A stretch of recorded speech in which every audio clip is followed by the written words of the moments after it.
CBSE 10ஆம் வகுப்பு தேர்வு முடிவுகள் இணையத்தில் வெளியிடப்பட்டுள்ளன. இதுகுறித்த கூடுதல் தகவல்களை தருகிறார் எமது செய்தியாளர் பாஸ்கரன். பாஸ்கர், மொத்தம் எத்தனை பேர் சிபிஎஸ்இல இந்த தேர்வை எழுதியிருக்கிறாங்க? தேர்வு முடிவுகள் எப்போ வெளியிடப்பட்டிருக்கு? சற்று முன் சிபிஎஸ்இ 10ஆம் வகுப்பு தேர்வு முடிவுகள் இணையதளத்தில் வெளியிடப்பட்டிருக்கிறது. மண்டலம் வாரியாக 14,91,293 சிபிஎஸ்இ மாணவர்கள் 10ஆம் வகுப்பு தேர்வுகளை எழுதினார்கள். மார்ச் 1ஆம் தேதியிலிருந்து 28ஆம் தேதி வரை தேர்வு எழுதிய மாணவர்களுக்கான தேர்வு முடிவுகள் இணையதளத்தில் வெளியிடப்பட்டிருக்கிறது. அந்தந்த பள்ளிகளுக்கான இணையதளத்திலையும் வெளியிடப்பட்டிருக்கிறது. cbse.nic.in என்ற முகவரியிலும் cbse.result.nic. என்ற இரண்டு முகவரிகளிலும் தேர்வு முடிவுகள் வெளியிடப்பட்டிருக்கிறது.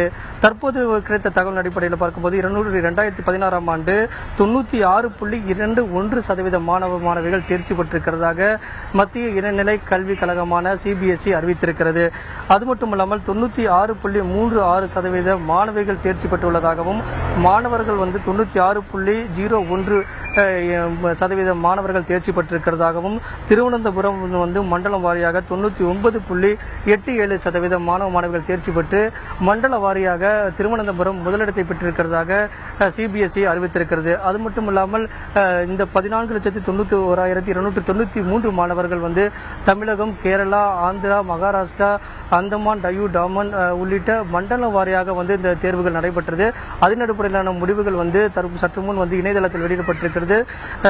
2016ஆம் ஆண்டு 96.21% மாணவிகள் தேர்ச்சி பெற்றிருக்கிறதாக அறிவித்திருக்கிறது. அது மட்டுமல்லாமல் கடந்த ஆண்டு ஒப்பிடும்போது 97.3% மாணவர்கள் தேர்ச்சி பெற்றிருந்தனர். இந்த நிலையில் 2016ஆம் ஆண்டு 96.21% மாணவர்களுடைய தேர்ச்சி விகிதம் உள்ளதாக சிபிஎஸ்இ அறிவித்திருக்கிறது. அந்தந்த பள்ளிகளில் இணையதளத்திலையும் சிபிஎஸ்இ இணையதளத்திலையும் வெளியிடப்பட்டிருக்கிறது 10ஆம் வகுப்பு தேர்வு முடிவுகள்.